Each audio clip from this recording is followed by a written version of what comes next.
أعوذ بالله من الشيطان الرجيم.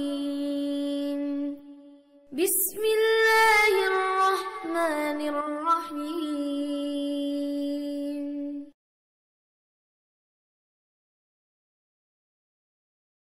أشهد أن لا إله إلا الله وحده لا شريك له وأشهد أن محمدا عبده ورسوله.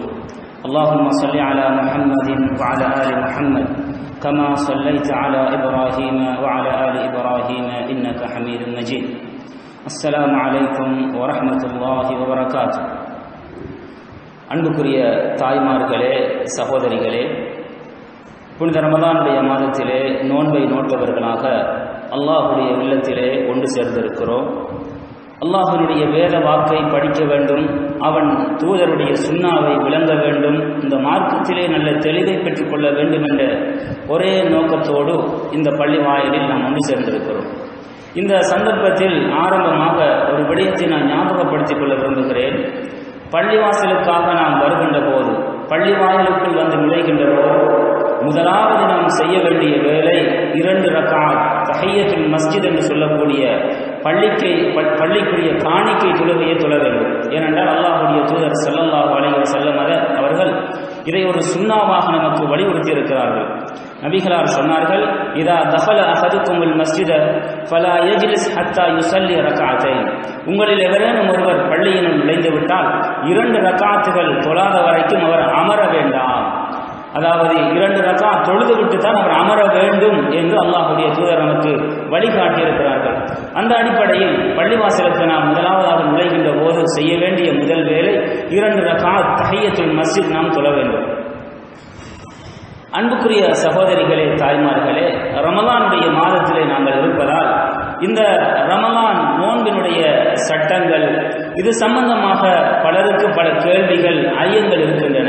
அந்த அடிப்படையில் அல்லாஹ்வுடைய தூதர் ஸல்லல்லாஹு அலைஹி வஸல்லம் அவர்கள் தன்னுடைய ஹதீஸ்களின் மூலமாக நமக்கு சொல்லித் தந்திருக்கின்ற சில தெளிவுகளை இந்த இடத்திலே நாம் பெற்றுக்கொள்வதும் அதை படிப்பதும் பொருத்தம் என்று நினைக்கிறேன். அந்த அடிப்படையில் முதலாவதாக நோன்பை பொறுத்தவரையில் இந்த நோன்பு யார் மீது கடமை என்று நாம் பார்த்தால், ஒவ்வொரு முஸ்லிமின் மீதும், அது ஆணாக இருந்தாலும் சரி, பெண்ணாக இருந்தாலும் சரி, பருவ வயதை அடைந்த புத்தி சுவாதீனம் உடைய ஒவ்வொரு ஆண் பெண், முஸ்லிமான ஆண் பெண் மீதும் இந்த நோன்பு கடமையாக இருக்கிறது. கடமை என்று சொன்னால் அதை செய்யவில்லை என்றால் அல்லாஹ்வுடைய தண்டனை கிடைத்துவிடும். நோன்பு எப்படி கடமையோ, அதாவது 5 கால தொழுகை எப்படி நம் மீது கடமையோ, அதே போன்று இந்த நோன்பும் இந்த மார்க்கத்தினுடைய 5 தூண்களில் ஒன்றாக இருக்கிறது. தொழுகையை விடுபவர், தொழுகையிலே அலட்சியம் செய்பவருக்கு இந்த மார்க்கத்திலே எந்த பங்கும் கிடையாது, அவர் காபிர் என்று அல்லாஹ்வுடைய தூதர் சொன்னார்கள். அதே போன்றுதான் இந்த நோன்பு மிக முக்கியமான ஒரு இடத்தை வகிக்கின்றது. இஸ்லாமிய மார்க்கம் யார் மீது இந்த நோன்பை விதியாக்கி இருக்கிறதோ, நாம் மேலே சொன்னவர்கள், இவர்கள் தக்க காரணம் இல்லாமல் இந்த நோன்பை விடுவது அவர் ஒரு பாவியாக மாறுவதற்கு, அல்லாஹ்வுடைய தண்டனையை பெற்றுக் கொள்வதற்கு ஒரு காரணமாக அமைந்து விடுகிறது. ஏனென்றால் இது ஒரு கடமையான நோன்பாகும். ஒரு உபரியான சுன்னத்தான நோன்பாக இருந்தால் அதை நாம் பிடிக்கவில்லை என்றால் அல்லாஹ் தண்டிக்க மாட்டான். ஆனால் கடமையான நோன்பு இந்த ரமலானுடைய நோன்பாகும். இந்த நோன்பை பிடிப்பதற்குரிய உடல் பலம், சக்தி எல்லாமே இருந்தும் ஒருவர் தாண்டோண்டித்தனமாக இந்த நோன்பை விடுவாராக இருந்தால் அவர் அல்லாஹ்வுடைய பாவியாக மாறிவிடுகிறார். ஏனென்றால் அல்லாஹ் சொல்லுகிறான், குதிபா அலைக்குமுஸ் ஸியாம், உங்கள் மீது நோன்பு விதியாக்கப்பட்டிருக்கிறது, கடமையாக்கப்பட்டிருக்கிறது. எனவே கடமையாக்கப்பட்ட ஒன்றை நாம் செய்ய வேண்டும். கடமை என்பது அது வாஜிப். வாஜிபை விடுகின்ற போது அது அல்லாஹ்வுடைய தண்டனையை பெறுவதற்கு ஒரு காரணமாக மாறிவிடுகின்றது. ஒரு வாஜிபை விடுவது பாவமாக கருதப்படுகின்றது. அந்த அடிப்படையில் நோன்பை பொறுத்தவரையில் முஸ்லிமான ஆண் பெண், பருவ வயதை அடைந்தவர்கள், புத்திய சுயாதீனமுடைய அனைவர் மீதும் கடமையாக இருக்கிறது. அடுத்ததாக அன்புக்குரிய சகோதரிகளே, இந்த நோன்பினுடைய நோக்கம் என்ன? இந்த நோன்பை விதியாக்கியதன் மூலம் அல்லாஹ் ரப்புல் ஆலமீன் நம்மிடமிருந்து எதை எதிர்பார்க்கிறான் என்று பார்த்தால், நாம் சில போது சொல்லலாம், பணக்காரர்கள் ஏழைகளுடைய பசியை உணர வேண்டும், அல்லது நோன்பு பிடிப்பதன் ஊடாக நோன்பு பல நோய்களுக்கு மருந்தாக அமைகிறது, நோன்பின் மூலம் உடல் ஆரோக்கியம் கிடைக்கிறது. அதே நேரத்திலே பணக்காரர்கள் வருடம் முழுக்க உண்டு உடுத்து சந்தோஷம் அடைகிறார்கள். நோன்பு நோட்பதின் ஊடாக ஏழைகளின் பசியை உணர்வதற்கு நோன்பு ஒரு காரணமாக அமைகின்றது. இப்படியெல்லாம் நாம் பல காரணங்களை சொல்லலாம். நோன்பு நோட்பதனுடைய நோக்கம் இதுவல்ல. அல்லாஹ்வும் அவனுடைய தூதரும் நோன்புடைய நோக்கம் எதுவென்று சொல்லியிருக்கிறார்களோ அதைத்தான் நாங்கள் நோக்கமாக கொள்ள வேண்டுமே தவிர இப்படியான விடயங்கள் இவைகளும் மறைமுகமான நோக்கங்களாக இருக்கலாம். ஆனால் நோன்பு விதியாக்கப்பட்டதனுடைய அடிப்படை நோக்கம் அல்லாஹ் திருமறையிலே சொல்லுகிறான், லஅல்லகும் தத்தகூன், இறையச்சம் உள்ளவர்களாக, அல்லாஹ்வை பயந்து வாழ்கின்றவர்களாக நீங்கள் மாற வேண்டும். அதற்காக வேண்டித்தான் அல்லாஹ் தஆலா இந்த நோன்பை விதியாக்கி இருக்கிறான். எனவே அன்புக்குரிய தாய்மார்களே, சகோதரிகளே, சகோதரர்களே, இந்த நோன்பு நோட்பதின் ஊடாக அந்த நோன்பு நம்முடைய வாழ்க்கையிலே மிகப்பெரிய ஒரு மாற்றத்தை ஏற்படுத்த வேண்டும். அல்லாஹ்வை நேசிக்கின்ற, அல்லாஹ்வை பயப்படுகின்ற ஒரு அடியானாக நாம் மாற வேண்டும். இதைத்தான் இந்த நோன்பு நம்மிடமிருந்து எதிர்பார்க்கிறது. எல்லா சந்தர்ப்பங்களிலும் முடியுமானவரை அந்த ரப்புல் ஆலமீன் என்னை உற்று நோக்கி கொண்டிருக்கிறான், என்னை பார்த்து கொண்டிருக்கிறான் என்ற உள்ளட்சம் நம்முடைய வாழ்க்கையிலே வர வேண்டும். இதுதான் இந்த நோன்பு நமக்கு சொல்லித் தருகின்ற, எதிர்பார்க்கின்ற மிக அடிப்படையான நோக்கமாக இருக்கிறது. அதே நேரத்தில் இந்த ரமலானுடைய நோன்பை பொறுத்தவரையில் இது ஏனைய காலங்களில் நாம் நோட்கின்ற நோன்பு போன்ற அன்று அல்லாஹ் தஆலா பல சிறப்புகளை இந்த நோன்புக்கு வைத்திருக்கிறார். அல்லாஹ்வுடைய தூதர் ஸல்லல்லாஹு அலைஹி வஸல்லம் அவர்கள் சொன்னார்கள், அபூ சயீத் அல்-குத்ரி ரலியல்லாஹு அறிவிக்கக்கூடிய ஹதீஸ் புகாரி முஸ்லிமிலே பதிவாகி இருக்கிறது. சமயத்து நபிய ஸல்லல்லாஹு அலைஹி வஸல்லம் யகூல், அல்லாஹ்வுடைய தூதர் சொல்லுவதை நான் செவிமடுத்திருக்கிறேன், மன் ஸாம யௌமன் ஃபீ ஸபீலில்லாஹ், எவன் ஒருவன் அல்லாஹ்வுடைய பாதையிலே ஒரு நாள் நோன்பு நோட்கிறானோ, ஒரு நாள் நோன்பு நோட்கிறானோ, பஅதல்லாஹு வஜ்ஹஹு அனின் நார் 70 ஹரீஃபன், ஒரு நாள் அல்லாஹ்வுடைய பாதையில் நோன்பு நோற்றால் அல்லாஹ் அவனுடைய முகத்தை 70 வருட அளவு நரகத்தை விட்டும் தூரமாக்கி விடுகிறான் என்று அல்லாஹ்வுடைய தூதர் ஸல்லல்லாஹு அலைஹி வஸல்லம் சொன்னார்கள். அன்புக்குரிய சகோதரிகளே, ஒரு நாள் நோன்பு நோற்றாலே அல்லாஹ் 70 வருடம் அளவுக்கு நரகத்தை விட்டு நம்முடைய முகத்தை தூரப்படுத்துகிறான். இது எவ்வளவு பெரிய ஒரு சிறப்பாக இருக்கிறது. அப்படி என்றால் ஒரு நாளைக்கே இந்த சிறப்பு என்றால் எஞ்சி இருக்கின்ற மாதத்தினுடைய 30 அல்லது 29 நாட்களினுடைய நோன்பை நோற்று நரக விடுதலையை நாம் பெறவில்லை என்றால் நம்மை போன்ற நஷ்டவாளிகள், கை சேதப்படக்கூடியவர்கள் வேறு யாராகவும் இருக்க முடியாது. அது மாத்திரமல்ல, இந்த ரமலானுடைய நோன்பை யார் நோட்கிறார்களோ அவர்களுக்கு நாளை மறுமையிலே அல்லாஹ் சுவனத்திலே ஒரு விசேடமான வாசலையே திறந்து வைத்திருக்கிறார்.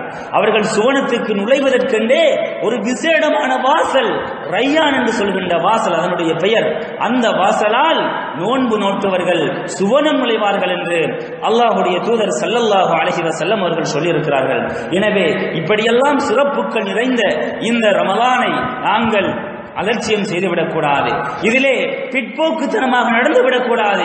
இந்த ரமலானிலே நோன்பு நோட்பதற்கு நாங்கள் தவறிவிடக்கூடாது சகோதரிகளே. அதே நேரத்தில் மிக முக்கியமான ஒரு விடயம், இப்பொழுது நோன்பு என்று வந்துவிட்டால் அடுத்ததாக மிக முக்கியமான ஒரு விடயம், நோன்புக்காக வேண்டி எப்படி நாங்கள் நியத்து வைப்பது என்ற ஒரு கேள்வி நம் முன்னால் எழுகின்றது. நாம் அனைவருக்கும் தெரியும், காலாகாலமாக நோன்புக்கென்று சொல்லி நாம் ஒரு நியத்தை சொல்லிக் கொண்டிருக்கிறோம் அல்லது நமக்கு சொல்லி தருகிறார்கள்.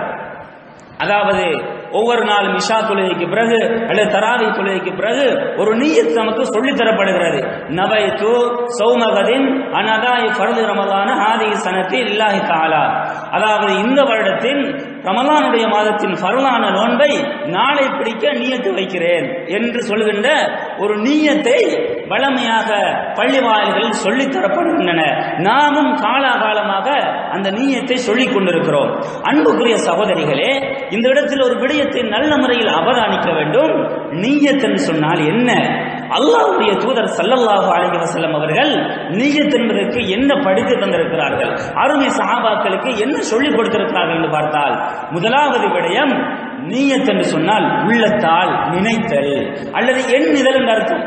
அல்லாஹ்வுடைய தூதர் ஹதீஸிலே சொன்னார்கள், இன்னமல் அமாலு பின்னியாத், அமல்கள் எல்லாம் எண்ணங்களை கொண்டே கணிக்கப்படுகின்றன. வ இன்னமா லிகுல்லி இம்ரிஇன் மா நவா, ஒவ்வொரு மனிதனும் எதை நினைத்தானோ அது அவனுக்கு கிடைக்கின்றது. எனவே எந்த ஒரு இபாதத்தாக இருந்தாலும் நியத் என்பது அவசியம், அதிலே மாற்று கருத்துக்கு இடமில்லை. ஒரு இபாதத்தை நாம் செய்வதற்கு முன்னர் அந்த எண்ணம் நீயத் என்பது அவசியம். ஆனால் அந்த நீயத்தை எப்படி செய்வது என்பதில் தான் இப்பொழுது நமக்கு கோளாறு இருக்கிறது. இந்த நீயத்து மனதால் நினைத்தல். எனவே நினைக்க வேண்டிய ஒன்றை நாம் வாயால் மொழிமுகமாக இருந்தால் அது அல்லாஹ்வுடைய தூதர் காட்டி தராத ஒரு வழிமுறையாக இருக்கிறது. எனவே அன்புக்குரிய சகோதரிகளே, ஒரு மனிதர், ஒரு ஆணோ பெண்ணோ நாளைக்கு நோன்பு பிடிக்க வேண்டும், அதாவது அந்த இரவு நோன்பு நோக்க வேண்டும், சுபவுக்கு பிறகு அதாவது ஃபஜ்ரிலே சஹருக்கு எழும்ப வேண்டும் என்றிருந்தால் அவர் இரவு தூங்குவதற்கு செல்லுகின்ற போதே சஹருக்கு எழும்ப வேண்டும், நோன்பு பிடிக்க வேண்டும் என்ற எண்ணத்துடன் தான் அவருடைய கட்டிலுக்கு செல்கிறார். எனவே அந்த நேரத்திலேயே அவருக்கு அங்கு நீயத் வந்து விடுகின்றது. இதற்கு மாற்றமாக நாம் இந்த நீயத்தை வாயால் மொழிந்து ஒருவர் சொல்லிக் கொடுக்க இன்னும் ஒருவர் கிளிப்பிள்ளை கொண்டு சொல்ல வேண்டிய அவசியம் கிடையாது. அல்லாஹ்வுடைய தூதர் ஸல்லல்லாஹு அலைஹி வஸல்லம் அவர்கள் சஹாபாக்களுக்கு எந்த ஒரு சந்தர்ப்பத்திலும் இந்த நீயத்தை வாயால் மொழிந்து கொடுத்ததாக எந்த ஒரு ஹதீஸும் கிடையாது. எனவே இந்த விடயத்திலே நல்ல ஒரு தெளிவு வேண்டும். அதிகமான நம்முடைய சகோதரர்கள் தவறிழைக்கிறார்கள். அன்புக்குரியவர்களே, ஆறுதலாக நிதானமாக இந்த விடயத்தை சற்று சிந்தித்து பாருங்கள். நீயத் என்பது நினைத்தல். அப்ப நினைக்க வேண்டியதை ஏன் நாங்கள் மொழிய வேண்டும்? அந்த விடயம் ஒன்றுக்கொண்டு முரணாக இருக்கிறது. அப்ப ஏற்கனவே நான் சொன்ன ஹதீஸை பொறுத்தவரையில் அல்லாஹ்வுடைய தூதர் ஸல்லல்லாஹு அலைஹி வஸல்லம் அவர்கள் அந்த ஹதீஸ் நீயத் சம்பந்தமாக சொன்ன அடிப்படையான ஒரு ஹதீஸ். அப்ப அந்த ஹதீஸிலே ஒரு பகுதி வருகின்றது பின்னால், வமன் கானத் ஹிஜ்ரத்துஹு இலல்லாஹி ஃபஹிஜ்ரத்துஹு இலல்லாஹி வ ரசூலிஹி. ஒருவன் அல்லாஹ்வுடைய பாதையிலே ஹிஜ்ரத் செய்ய நினைத்தால் அவன் அந்த நீயத்துக்குரிய கூலியை பெற்றுக்கொள்வான். அதே போன்று ஒருவன் ஒரு பெண்ணை திருமணம் முடிக்க வேண்டும் என்று நினைத்தால் அவன் அதை அடைந்து கொள்வான் என்று ஹதீஸ் வருகிறது. அப்பொழுது மக்காவிலே இருக்கின்ற போது ஒரு சஹாபி ஒரு பெண்மணியை திருமணம் முடிக்க விரும்புகிறார். இந்த நேரத்தில் அந்த பெண்மணி சொல்கிறார், நீங்கள் மதீனாவுக்கு சென்று விடுங்கள், மதீனாவுக்கு நான் வந்து விடுகிறேன், அங்கே நாங்கள் திருமணம் முடித்துக் கொள்ளலாம் என்று சொல்கிறார்கள். அந்த விடயத்தை மையப்படுத்தித்தான் அல்லாஹ்வுடைய தூதர் சொல்கிறார்கள், வமன் கானத் ஹிஜ்ரத்துஹு லிதுன்யா யுஸீபுஹா அவ் இம்ரஅத்தின் யன்கிஹுஹா. எவருடைய ஹிஜ்ரத்து உலக விடயத்தை அடைவதற்காகவோ ஒரு பெண்ணை திருமணம் முடிப்பதற்காக அமைந்து விடுகிறதோ அவர் அதை பெற்றுக் கொள்வார் என்று சொல்கிறார்கள். உண்மையில் அந்த நீயத் என்பது வாயால் மொழிய வேண்டும் என்றிருந்தால் மக்காவிலிருந்து மதீனாவுக்கு ஹிஜ்ரத் சென்ற அனைத்து சஹாபாக்களும் நவயத்துல் ஹிஜ்ரத இலல் மதீனதி அல்லது இலல்லாஹ், மதீனாவுக்கு ஹிஜ்ரத் செய்வதாக நியத்து வைத்துக் கொள்கிறேன் என்று வாயால் மொழிந்திருக்க வேண்டும். அல்லது அந்த திருமணம் முடிப்பதற்கு இருந்த சஹாபி, இன்ன பெண்மணியை நான் மதீனாவுடைய திருமணம் முடித்துக் கொள்வதற்கு நியத்து வைக்கிறேன் என்று வாயால் மொழிந்திருக்க வேண்டும். அப்படி ஒன்றுமே அவர்கள் மொழியவில்லை. காரணம், நீயத் என்பது வாயால் மொழிகின்ற அமல் கிடையாது, அது உள்ளத்தால் எண்ணுகின்ற ஒரு இபாதத்தாகும். இதிலே அதிகமானவர்கள் தவறு விடுவதை பார்க்கிறோம். அதே போன்று ஷாஃபி மதுஹபை எடுத்துக்கொண்டால், இந்த இலங்கையில் இருக்கின்ற பின்பற்றப்படுகின்ற ஒரு ஷாஃபி மதுஹப், இந்த மதுஹபுடைய அறிஞர்கள் கூட என்ன சொல்கிறார்கள், நீயத் என்பது வாயால் மொழிவது கிடையாது, உள்ளத்தால் நினைக்க வேண்டும். இமாம் அபுல் மஆலி அல் ஜுவைனி என்று சொல்கின்ற இந்த ஷாஃபி மதுஹபுடைய சிரேஷ்ட அறிஞர், அவருக்கு இருக்கின்ற ஒரு நூல் நிஹாயத்துல் மத்லப் ஃபீ திராயத்துல் மதுஹப் என்று சொல்கின்ற நூலிலே சொல்கிறார், ஃபஅம்மல் கலாமு ஃபீ மஹல்லின் நிய்யா ஃபமஹல்லுன் நிய்யா அல் கல்ப். நீயத்துடைய இடம் உள்ளமாகும். வல அஸர லிதிக்ரில் லிசானி ஃபீஹி. அதை நாவால் மொழிவதன் மூலம் அந்த நியத்துக்கு எந்த ஒரு தாக்கமும் கிடையாது என்று சொல்கிறார்கள். இதே போன்று இமாம் நவவி, அதிகமான ஷாஃபி மதுஹபுடைய அறிஞர்கள் இதை சொல்லித் தருகிறார்கள். எனவே அன்புக்குரிய தாய்மார்களே, ஒரு சகோதரிகளே, ஒரு முஸ்லிமை பொறுத்தவரையில் அவன் மார்க்க விடயங்களை நல்ல முறையில் தெளிவு பெற்றுக் கொள்ள வேண்டும். அல்லாஹ்வுடைய தூதர் நமக்கு என்ன அடிப்படையில் படித்து தந்தார்களோ, விளங்கப்படுத்தினார்களோ, அந்த அடிப்படையிலே புரிந்து கொள்ள வேண்டும். காலாகாலமாக நாம் செய்து வருகிறோம் அல்லது இப்படித்தான் நாம் செய்தோம் என்று நாம் பின்பற்றுவோமாக இருந்தால் பல பிழையான முறையில் நாம் வழிநடாத்தப்படுவோம். மார்க்கத்தை அதன் உரிய முறையிலே விளங்குவதற்கு தவறி விடுவோம் சகோதரிகளே. எனவே அந்த அடிப்படையில் நீயத் என்பதை பொறுத்தவரையில் அந்த நீயத் நாம் உள்ளத்தால் நினைத்துக் கொண்டால் போதும், வாயால் மொழிய வேண்டிய அவசியம் கிடையாது. அடுத்ததாக மிக முக்கியமான இன்னும் ஒரு கேள்வி, ஒரு மனிதர் இப்பொழுது இரவு உறங்கச் செல்கின்ற போது அவர் சஹருக்கு எழும்ப வேண்டும், நோன்பு நோக்க வேண்டும் என்ற எண்ணத்தோடு கட்டிலுக்கு சென்று உறங்குகிறார். ஆனால் இவர் சஹருக்கு எழும்ப வேண்டியவர் அவர் எழும்புவதற்கு சற்று தாமதித்து விட்டார். அவர் தூக்கத்திலிருந்து எழும்புகின்ற நேரம் அதானுடைய ஃபஜ்ருடைய அதான் சத்தம் கேட்கின்றது, பாங்கு சொல்லுகின்றது. அப்ப இந்த நேரத்தில் இவர் என்ன செய்வது? பாங்கு சொல்லிவிட்டதே, நாம் சஹர் செய்யவில்லை என்று அந்த நாள் நோன்பை அப்படியே பிடிக்காமல் விட்டு விடுவதா அல்லது அவர் நோன்பு பிடிப்பதா? இதற்குரிய சட்டம் என்ன என்று பார்த்தால், அவர் உறங்குகின்ற போது நோன்பு நோக்க வேண்டும் என்ற எண்ணத்தோடு அவர் படுக்கைக்கு சென்றார். அவர் விழித்து எழும்புகின்ற போது ஃபஜ்ருடைய அதான் சொல்லுகின்றது. இந்த நேரத்தில் அவர் ஒன்றையும் உண்ணவும் கூடாது, பருகவும் கூடாது. அவர் நோன்பாளியாகவே இருப்பார். அவர் நோன்பை தொடர வேண்டும். இதுதான் நபி ஸல்லல்லாஹு அலைஹி வஸல்லம் அவர்கள் நமக்கு காட்டி தந்த ஒரு வழிமுறையாக இருக்கிறது. முஸ்லிமிலே பதிவாக இருக்கின்ற ஹதீஸ், ஆயிஷா ரலியல்லாஹு அன்ஹா அறிவிக்கின்றார்கள், நபி அவர்கள் ஒரு நாள் தினம் ஆயிஷா ரலியல்லாஹு அன்ஹா இடத்திலே நுழைகிறார்கள். நுழைந்து கேட்கிறார்கள், ஹல் இந்தக்கும் ஷை, உங்களிடத்தில் ஏதாவது இருக்கிறதா, உண்பதற்கு சாப்பிடுவதற்கு ஏதாவது இருக்கிறதா என்று கேட்கிறார்கள். ஆயிஷா ரலியல்லாஹு அன்ஹா சொல்கிறார்கள், காலத் லா, ஒன்றும் இல்லை. அப்ப அந்த நேரத்தில் ரசூலுல்லாஹ் என்ன சொல்றாங்க? ஃபைன்னி இதன் சாயிமுன், எனவே நான் நிச்சயமாக நோன்பாளி இன்று நான் நோன்பு பிடிக்கிறேன் என்று சொல்லிக் கொண்டார்கள். எனவே இப்படியான சந்தர்ப்பங்கள் பலருக்கு ஏற்படுகின்றது. சஹருக்கு எழும்ப வேண்டும் என்று உறக்கத்துக்கு செல்கிறோம், எழும்புகின்ற போது அதான் சொல்லிவிடுகின்றது, நம்மால் சஹர் செய்ய முடியாது. எனவே அந்த நேரத்தில் இன்றைக்கு நோன்பு இல்லை என்ற முடிவுக்கு வரக்கூடாது. நாம் அப்படிதான் அந்த கணப்பொழுதிலிருந்து நோன்பு என்று அந்த நோன்பை நாங்கள் தொடர்ந்து கொள்ள வேண்டும். அடுத்ததாக அன்புக்குரிய சகோதரிகளே, தாய்மார்களே, மிக முக்கியமான ஒரு விடயம், நாங்கள் சஹருக்கு எழும்பி சஹர் செய்து கொண்டிருக்கின்ற போது, சஹருடைய உணவை சாப்பிட்டு கொண்டிருக்கின்ற போது அதான் சப்தம் நமக்கு கேட்கிறது. அப்ப இந்த நேரத்தில் நாம் என்ன செய்வது? அதான் சப்தம் கேட்டவுடனேயே நாம் உண்பதை பருகுவதை அப்படியே நிறுத்திக் கொள்வதா அல்லது இருக்கின்ற மிச்சத்தையும் சாப்பிட்டு முடிப்பதா என்ற ஒரு அச்சம், ஒரு ஐயம் நமக்கு எழலாம். இது சம்பந்தமாக அல்லாஹ்வுடைய தூதர் ஸல்லல்லாஹு அலைஹி வஸல்லம் அவர்கள் ஒரு ஹதீஸை நமக்கு சொல்லி தந்திருக்கிறார்கள். அபீ தாவூதிலே பதிவாக இருக்கிறது, இதா சமிஅ அஹதுக்கும் நிதா, உங்களில் ஒருவர் பாங்கு சப்தத்தை கேட்டால், வல் இனாவு அலா யதிஹி, அவருடைய அந்த உணவு பாத்திரம் அவருடைய கையிலே இருக்கின்ற போது அவருக்கு பாங்கு சப்தம் கேட்டால், ஃபலா யலஹு, அவர் அந்த பாத்திரத்தை வைக்க வேண்டாம், ஹத்தா யக்லி ஹாஜதஹு மின்ஹு, அந்த உணவு தட்டிலே அவருடைய தேவையை நிறைவேற்றுகின்ற வரைக்கும் அவர் அந்த உணவு தட்டை வைக்க வேண்டாம் என்று சொல்லியிருக்கிறார்கள். எனவே அதான் சப்தம் கேட்கின்ற போது முடிந்தவரை விரைவாக நம்முடைய தேவையை நிறைவேற்றிக் கொள்ள வேண்டும். ஏதாவது சாப்பிடுவதற்கு கொஞ்சம் போல மிஞ்சி இருந்தால் அந்த கொஞ்சத்தை சாப்பிட்டுக் கொள்ள வேண்டும். அல்லது கப்பிலே கொஞ்சம் நீர் இருந்தால் அதை நாங்கள் குடித்து முடித்துக் கொள்ளலாம். அதற்காக வேண்டி முழுமையாக அப்படியே சாப்பிடுவது கிடையாது. இயன்றவரை அதான் சப்தம் கேட்டாலும் முடிந்தவரை விரைவாக நம்முடைய தேவையை முடித்துக் கொள்வதற்கு நாங்கள் முயற்சி செய்து கொள்ள வேண்டும். அதே நேரத்தில் அன்புக்குரிய சகோதரிகளே, தாய்மார்களே, சஹர் செய்வது அல்லாஹ்வுடைய தூதர் ஸல்லல்லாஹு அலைஹி வஸல்லம் அவர்கள் ஒரு வலியுறுத்திய மிக முக்கியமான ஒரு சுன்னாவாக இருக்கிறது. நாங்கள் சஹர் செய்ய வேண்டும். அதிகமானவர்கள் என்று சஹர் செய்கின்ற விடயத்திலே சற்று அலட்சிய போக்கோடு இருக்கிறார்கள். சுபஹுக்கு எழும்புவார்கள், எழும்பி கொஞ்சம் தண்ணியை குடித்துவிட்டு அப்படியே நோன்பு நினைத்துக் கொள்வார்கள். வளமையாக இப்படி செய்வதை நாம் வளமையாக்கிக் கொள்ளக்கூடாது. ஏனென்று சொன்னால் அல்லாஹ்வுடைய தூதர் அனஸ் இப்னு மாலிக் ரலியல்லாஹு அறிவிக்கக்கூடிய ஹதீஸ், இது புகாரியிலே அதே போன்று முஸ்லிமிலே பதிவாக இருக்கிறது, தஸஹரு, சஹர் செய்யுங்கள், ஃபைன்ன ஃபி ஸுஹூரி பரக்கா, சஹர் செய்வதிலே அல்லாஹ் பரக்கத்தை வைத்திருக்கிறான் என்று சொன்னார்கள். அதே போன்று இன்னும் ஒரு ஹதீஸிலே முஸ்லிமிலே பதிவாக இருக்கின்ற ஹதீஸ், வேதக்காரர்களுடைய நோன்புக்கும் நம்முடைய நோன்புக்கும் இருக்கின்ற வித்தியாசம் அக்கலத்து சஹர், சஹர் சாப்பிடுவதாகும் என்று சொல்லி இருக்கிறார்கள். எனவே அந்த அடிப்படையில் சஹர் செய்ய வேண்டும். இது நபி அவர்கள் வலியுறுத்திய சுன்னா. ஆனால் சில சந்தர்ப்பங்களில் உறங்குவதற்கு நாம் உறங்கி எழும்புகின்ற போது சற்று தாமதித்து எழுந்து விட்டோம்.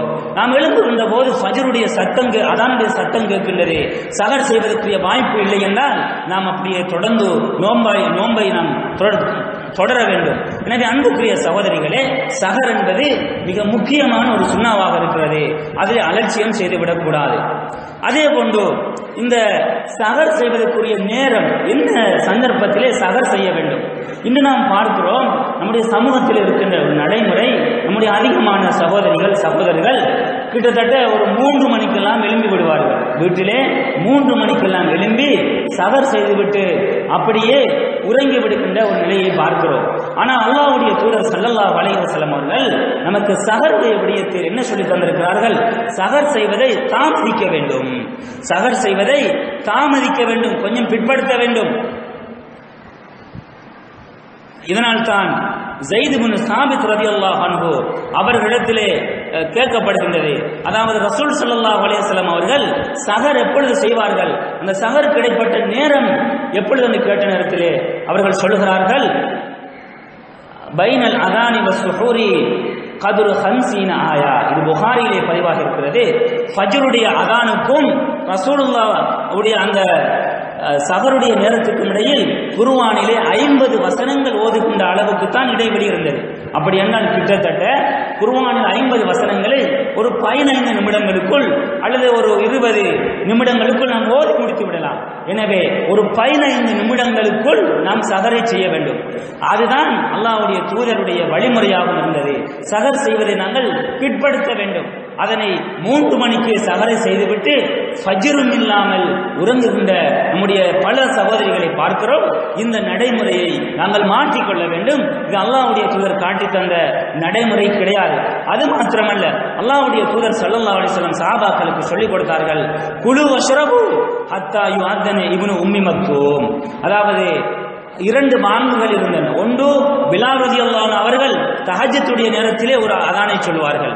அந்த நேரத்திலே நீங்கள் தாராளமாக உண்ணலாம், அதே போன்று பருகலாம். ஆனால் இப்னு உம்மி மக்தூம் பாங்கு சொன்னால் அவர் சொல்லுகின்ற பாங்கு ஃபஜ்ருக்காக வேண்டி, சுபஹ் தொழுகைக்காக வேண்டி சொல்லுகின்ற பாங்கு. அந்த நேரத்திலே இப்னு உம்மி மக்தூம் பாங்கு சொன்னால் உண்பதை பருகுவதை நிறுத்திக் கொள்ளுங்கள். எனவே ஃபஜ்ருடைய அதான் வரைக்கும் நாங்கள் உண்ணலாம், பருகலாம் என்பதை இந்த ஹதீஸின் மூலமாக நாம் விளங்குகின்றது. ஆனால் இன்று நாம் பார்க்கிறோம், நம்முடைய கலண்டர்களிலும் அதே போன்று நோன்பு திறக்கின்ற அந்த கால அட்டவணைகள் அதில் எழுதியிருப்பார்கள். அதே போன்று ரேடியோக்களிலும் சொல்வார்கள், சஹர் முடிவடைகின்ற நேரம் 5:40 அல்லது 4:40 என்று ஃபஜ்ருடைய அதானுக்கும் ஒரு 40-50 நிமிடங்களை முன்வைத்து சொல்வார்கள். இது ஒரு பிழையான நடைமுறையாகும். சஹருடைய நேரம் முடிவடைகின்ற நேரம் அதான் சொல்லுகின்ற போது, எனவே ஃபஜ்ருடைய அதான் சொல்லுகின்ற வரைக்கும் நம்முடைய சஹருடைய நேரத்தை நாங்கள் வைத்துக் கொள்ளலாம். இதுதான் நபி ஸல்லல்லாஹு அலைஹி வஸல்லம் அவர்கள் நமக்கு காட்டி தந்த வழிமுறையாக இருக்கிறது. அதே போன்று நோன்பு திறப்பதை அல்லாஹ்வுடைய தூதர் அவசரப்படுத்துவார்கள். சஹர் செய்வதை தாமதப்படுத்துவார்கள், நோன்பு திறப்பதை அவசரப்படுத்துவார்கள். இதனால் தான் நாங்கள் பார்க்கிறோம், புகாரியிலே ஒரு தனியான பாடத்தையே இமாம் புகாரி ரஹ்மத்துல்லாஹி அவர்கள் ஹதீஸை பதிவாக்கி இருக்கிறார்கள். மதா யஹில்லு ஃபித்ரு ஸாயிம், ஒரு நோன்பாளிக்கு நோன்பு திறப்பது எப்போது என்று ஒரு பாடத்தை கொண்டு வருகிறார்கள். அதிலே சொல்கிறார்கள் அல்லாஹ்வுடைய தூதர், இதா அக்பலல் லைலு மின் ஹாஹுனா வ அத்பரன் நஹாரு மின் ஹாஹுனா, இரவு இங்கிருந்து முன்னோக்கி வந்தால், பகல் இந்த திசையிலிருந்து பின்னோக்கி சென்றால், வ கர்பத்தி ஷம்ஸ், சூரியனும் மறைந்து விட்டால், ஃபகத் அஃப்தர ஸாயிம், ஒரு நோன்பாளி நோன்பை திறக்கட்டும் என்று சொன்னார்கள். எனவே சூரியன் மறைந்து விட்டால் நாங்கள் தாராளமாக நோன்பை திறக்க முடியும். இந்த அதிகமானவர்கள் சூரியனும் மறைந்து மகரிபுடைய அதானும் சொல்லி அதிகம் தாமதித்து நோன்பை திறப்பதை பார்க்கிறோம். கேட்டால் சொல்கிறார்கள், இவ்வளவு நேரம் தாமதித்து விட்டோம், இன்னும் ஒரு 2 நிமிஷம் தானே, அது பாங்கு சொல்லி முடியட்டும் அல்லது மகரிபு முடியட்டும் என்று மிகவும் தாமதிப்பதை பார்க்கிறோம். அல்லது வீட்டில் ஏதாவது ஒரு முக்கியமான வேலையில் இருப்பார்கள், அந்த வேலை முடிந்ததற்கு பிறகு சூரியனும் மறைந்ததற்கு நல்ல முறையில் அதிகமாக மறைந்ததற்கு பிறகு அவர்கள் நோன்பு திறப்பதை பார்க்கிறோம். இது நபி அவர்கள் காட்டி தந்த வழிமுறை கிடையாது. சூரியன் மறைந்து விட்டால் நாங்கள் நோன்பு திறக்க வேண்டும். அல்லாஹ்வுடைய தூதர் நோன்பு திறப்பதை அவசரப்படுத்தியிருக்கிறார்கள்.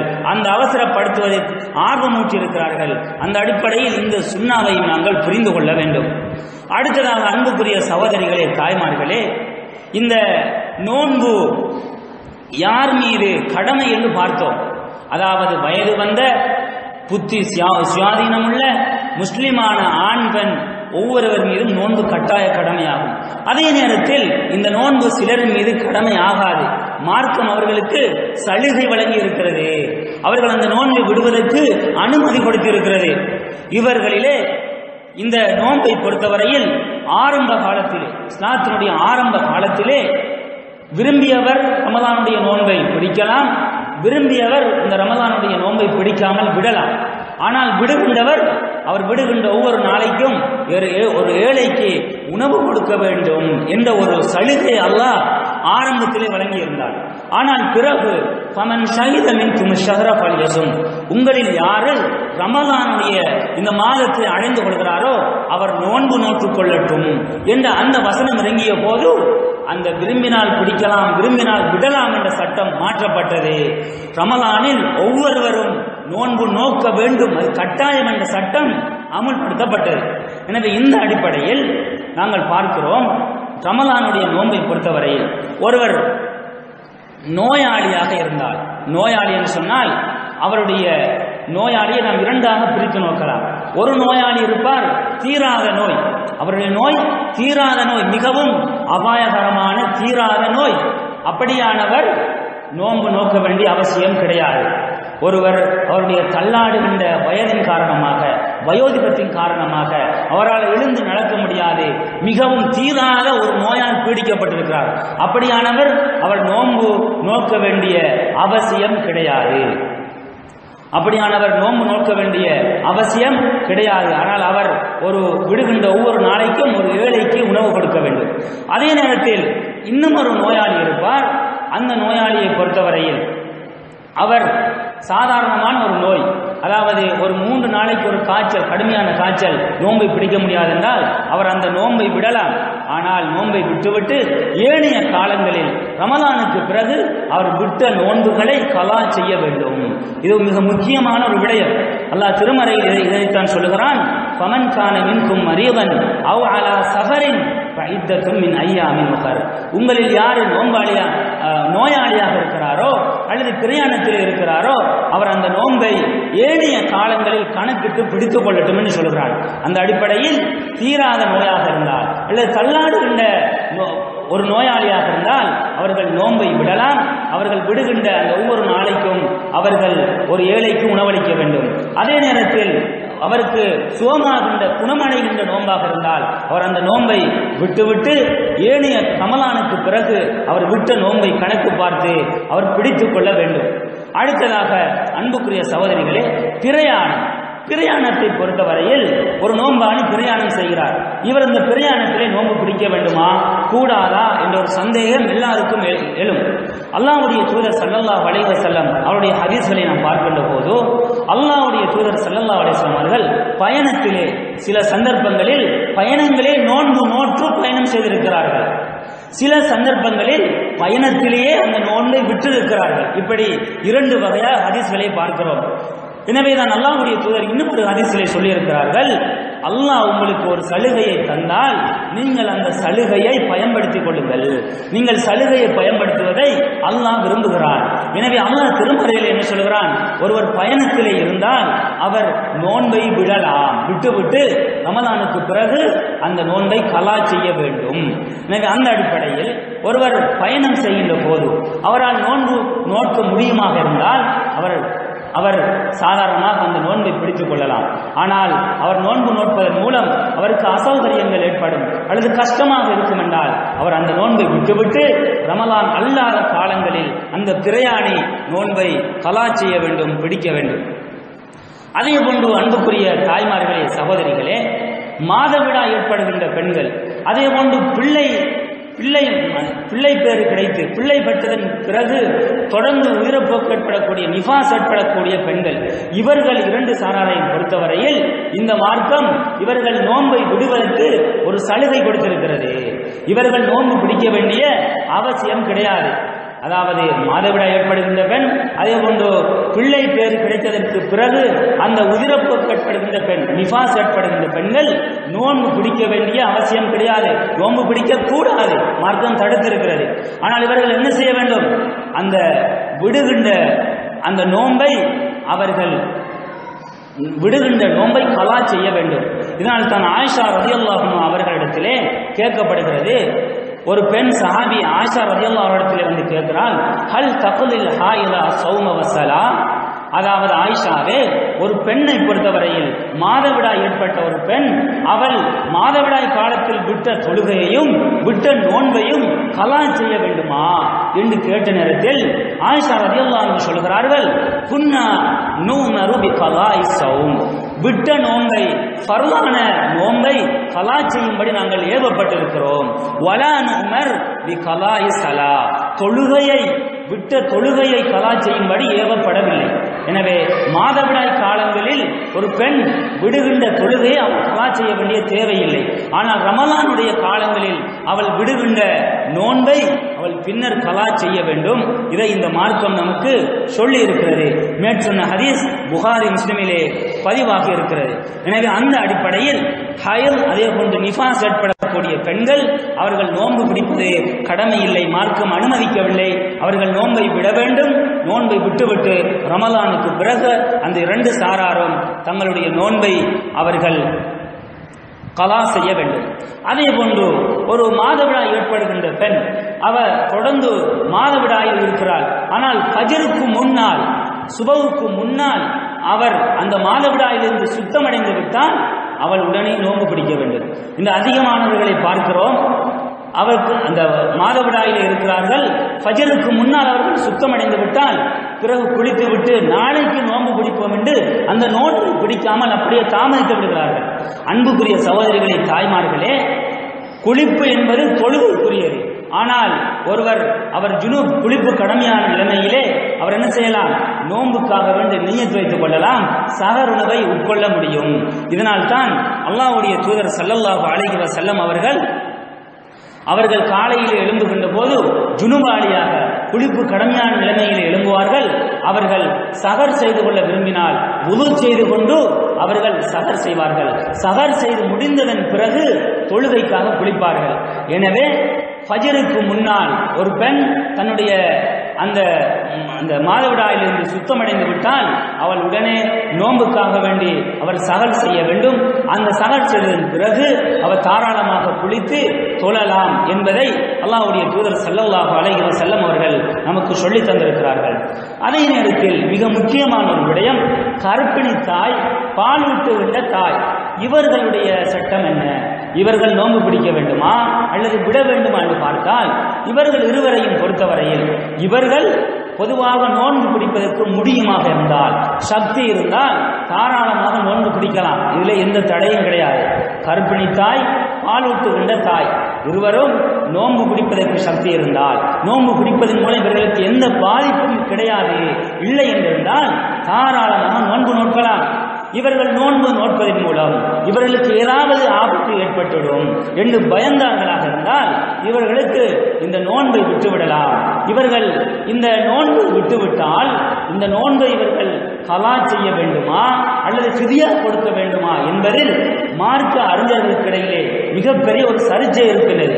ஆனால் நம்முடைய ஆய்வை பொறுத்தவரையில் ஒரு கர்ப்பிணி தாயோ அல்லது பாலூட்டுகின்ற தாயோ நோன்பு பிடிக்காமல் அவள் விட்டுவிட்டால் அவள் விட்டதற்காக வேண்டி ஒவ்வொரு நாளைக்கும் ஒரு ஏழைக்கு உணவளித்தால் போதும். ஏனென்று சொன்னால் இப்னு அப்பாஸ் ரலியல்லாஹு அன்ஹு அவர்கள் ஒரு விஷயத்தை சொல்கிறார்கள். இப்னு அப்பாஸ் ரலியல்லாஹு அன்ஹு சொல்கிறார்கள், வஅலல் லதீன யுதீகுனஹு ஃபிதியத்துன் வல் ஹுப்லா வல் முர்தி இதா காஃபதா கால அஃப்தரதா வாதாமதா. அதாவது ஒரு கர்ப்பிணி பெண்ணும் பாலூட்டுகின்ற தாயும் அவர்கள் இருவரும் பயந்தால் அவர்கள் நோன்பை விடுவார்கள். விட்டுவிட்டு விட்ட ஒவ்வொரு நாளைக்கும் ஏழைக்கு உணவளிப்பார்கள் என்ற செய்தியை இப்னு அப்பாஸ் ரலியல்லாஹு அன்ஹு அவர்கள் அறிவித்து சொல்கிறார்கள். எனவே அந்த அடிப்படையிலே நோன்பை நாங்கள் இந்த கர்ப்பிணி தாயும் பாலூட்டுகின்ற தாயும் விட்டால் அதற்காக வேண்டிய அவர்கள் ஏழைக்கு உணவளித்தால் போதும். அடுத்ததாக அன்புக்குரிய தாய்மார்களே, சகோதரிகளே, மிக முக்கியமான ஒரு விடயம், இவ்வளவு நேரமும் நோன்பு யார் மீது கடமை இல்லை என்பதை பார்த்தோம். அடுத்ததாக நோன்பை முறிக்கக்கூடிய அம்சங்கள். ஒரு முஸ்லிமுடைய நோன்பு எப்பொழுது பாழாகி போகும், அவனுடைய நோன்பு எப்பொழுது பாத்திலாகும் என்ற விடயத்தை நாங்கள் பார்க்க வேண்டும். முதலாவது விடயம், யாராவது ஒருவர் நோன்பை நோற்று இந்த நோன்பினுடைய பகற்காலத்திலே வேண்டுமென்று சாப்பிட்டால் அல்லது அவர் குடித்தால் அவருடைய நோன்பு முறிந்துவிடும். பகல் பொழுதிலே அவருக்கு நன்றா தெரியும் நோம்பாளி என்று சொல்லி. ஆனால் என்ன செய்கிறார்? தாகம் தாங்க முடியாது, வேணுமென்று தண்ணீரை குடிக்கிறார், வேணுமென்று சாப்பிடுகிறார். அவருடைய நோன்பு முறிந்துவிடும். ஆனால் அதே நேரத்தில் ஒருவர் மறதியாக ஏதாவது ஒன்றை குடிக்கிறார். அவர் நோம்பாளியாக இருக்கிறார், ஆனால் மறந்து நீரை குடிக்கிறார் அல்லது மறந்து ஏதாவது ஒன்றை சாப்பிட்டு விடுகிறார். இவருடைய நோன்பு முறியுமா என்று பார்த்தால் இவருடைய நோன்பு முறிய மாட்டாது. மறதி என்பது மனிதனுக்கு இயல்பாக வரக்கூடிய ஒரு விடயம். எனவே நோன்பு நோற்ற நிலையில் மறதியாக ஒருவர் ஒன்றை சாப்பிட்டாலோ அல்லது குடித்தாலோ அவருடைய நோன்பு முறிய மாட்டாது. அபூ ஹுரைரா ரலியல்லாஹு அறிவிக்கின்றார்கள், அல்லாஹ்வுடைய தூதர் ஸல்லல்லாஹு அலைஹி வஸல்லம் அவர்கள் சொன்னார்கள், இதா நசிய அஹதுக்கும், உங்களிலே ஒருவர் மறந்து ஃபஅகல வஷரிப, அவர் மறந்து சாப்பிட்டார் அல்லது குடித்தார், அப்படி செய்தால் ஃபல்யுதிம்மு ஸௌமஹு, அவருடைய நோன்பை அவர் பூரணப்படுத்திக் கொள்ளட்டும். நோம்பாளியாக இருக்கின்ற நிலைமையில் அவர் மறந்து உண்டு குடித்து விட்டால் அவருடைய நோன்பை அவர் பூரணப்படுத்திக் கொள்ளட்டும். ஏனென்றால் அவருக்கு உணவளித்தது அல்லாஹ், வசகா அவருக்கு நீரை புகட்டியதும் அல்லாஹ் தான். எனவே அவர் நோன்பை பூரணப்படுத்திக் கொள்ளட்டும். இப்படியான சந்தர்ப்பத்தில் நாங்கள் நோன்பை விட்டுவிடக்கூடாது. இந்த அதிகமானவர்களை பார்க்கிறோம். வீட்டில் கூட நம்முடைய வயது வந்தவர்கள் மறதியாக தண்ணீரை குடித்து விடுகிறார்கள் அல்லது நாம் தான் குடித்து விடுகிறோம். இப்படியான சந்தர்ப்பத்தில் மறதியாக இருந்தால் நோன்பு முடியாது. நாம் அப்படியே தொடர்ந்து நோன்பை கண்டினியூ பண்ண வேண்டும், தொடர வேண்டும். அதே நேரத்தில் மிக முக்கியமான ஒரு விடயம், சிகிச்சைக்காக வேண்டி சிகிச்சை பெறுகின்ற நோக்கத்திலே இந்த ஊசிகள் போடப்படுகிறது, இன்ஜெக்ஷன் அல்லது இன்சுலின் பாவிக்கப்படுகின்றன.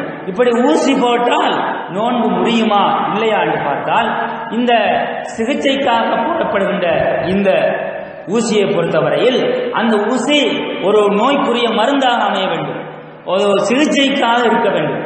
அப்படியாக இருந்தால் நம்முடைய நோன்பு முறிய மாட்டாது. அப்படி இல்லாமல் அவர் அந்த ஊசியினுடைய நோக்கம் உடம்புக்கு நல்ல சத்தை உருவாக்க வேண்டும், நல்ல போஷாக்கை கொடுக்க வேண்டும், உடம்பு சோர்வடையக்கூடாது என்பதற்காக அவர் ஊசி போடுவதாக இருந்தால் அவருடைய நோன்பு முறிந்துவிடும். இது மிக முக்கியமான ஒரு விடயம்.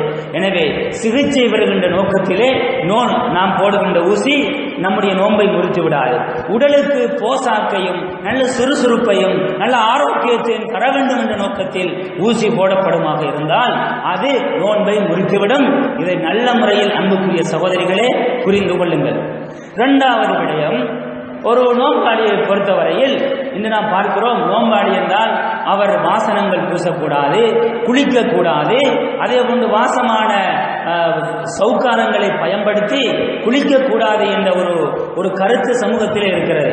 அன்புக்குரிய சகோதரிகளே, அல்லாஹ்வுடைய தூதர் ஸல்லல்லாஹு அலைஹி வஸல்லம் அவர்கள் ரமலானுடைய காலத்திலே மிகவும் கடுமையாக இருக்கின்ற போது, வெயிலினுடைய அகோரம் தாங்கிக் கொள்ள முடியாத சந்தர்ப்பத்தில் தண்ணீரை தலையில் ஊற்றக்கூடியவர்களாக இருந்தார்கள் என்ற செய்தியை முஸ்னத் அஹ்மதிலே பார்க்கிறோம். நபி அவர்கள் சூட்டின் காரணமாகவோ அல்லது தாகத்தின் காரணமாகவோ அல்லாஹ்வுடைய தூதர் வஹுவ சாயிமுன், அவர் நோம்பாளியாக இருக்கின்ற போது தன்னுடைய தலையிலே நீரை அப்படியே ஊற்றுவார்கள் என்ற செய்தியை பார்க்கிறோம். எனவே ஒரு நோம்பாளி குளித்துக் கொள்வதன் மூலமோ அல்லது வாசங்கள் பூசுவதன் மூலமோ அல்லது வாசமான சவர்க்காரங்களை பயன்படுத்தி குளிப்பதன் மூலமோ ஒரு காலமும் இது நோன்பை முறித்து விடாது என்பதை நாங்கள் புரிந்து கொள்ள வேண்டும். அடுத்ததாக, ஒருவருக்கு நோன்பு காலத்தில் அவர் நோன்பு நோற்ற நிலையிலே சத்தி வருகின்றது, வாந்தி வருகின்றது. இந்த வாந்தி நோன்பை முறிக்குமா இல்லையா என்று பார்த்தால் புகாரியிலே இடம்பெறுகின்ற ஹதீஸ், அபூ ஹுரைரா ரலியல்லாஹு அன்ஹு அறிவிக்கின்றார்கள், இதா கானா ஃபலா யுஃப்திர், யார் ஒருவர் வாந்தி எடுக்கிறாரோ, யாருக்கு வாந்தி வருகின்றதோ அது அவருடைய நோன்பை முறித்து விடாது. ஒருவருக்கு தானாக வாந்தி வருகின்றது, அப்படி வந்தால் அந்த வாந்தி அவருடைய நோன்பை முறித்து விடாது. அப்படி இல்லாமல் யார் ஒருவர் வாந்தியை வரவழைக்கிறாரோ, வேணுமென்று அவராக வாந்தி வரவைக்கிறார், அப்படியாக இருந்தால் அவருடைய நோன்பு முறிந்துவிடும், அவர் அந்த நோன்பை கலா செய்ய வேண்டும். எனவே வாந்தியை பொறுத்தவரையில் தானாக வாந்தி வருமாக இருந்தால் அந்த வாந்தி நோன்பை முறித்து விடாது. வேணுமென்று அவராக வழிந்து அந்த வாந்தியை எடுப்பாராக இருந்தால் அந்த வாந்தி நோன்பை முறித்துவிடும், அவர் கலா செய்ய வேண்டும் என்ற செய்தியை நாம் இந்த ஹதீஸினூடாக பார்க்கிறோம்.